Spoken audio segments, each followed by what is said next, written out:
ये दूसरा मरहला हमारे सफ़र का शुरू हो गया, जिसमें जो लोग फ़्लाइट नंबर PK747 से आए थे वो सारे आज मदीना से मक्का जाएंगे।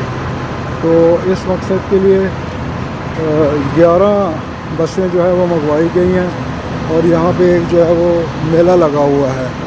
तो ये एक बहुत बड़ा इवेंट है। तो अल्लाह पाक करे कि खैर खैरियत के साथ सारे लोग जो हैं वो अपनी मंजिल मकसूद पर पहुँच जाएँ। तो ये देखें, ये 11 बसें जो हैं वो यहाँ पे खड़ी हैं और ये सारी हाजियों को लेके जा रही हैं 11 बसें। और ये सामान जो है वो 4 लिफ्टों की मदद से इसमें रखा जा रहा है।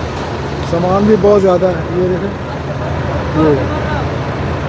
ये सारी बसें, ये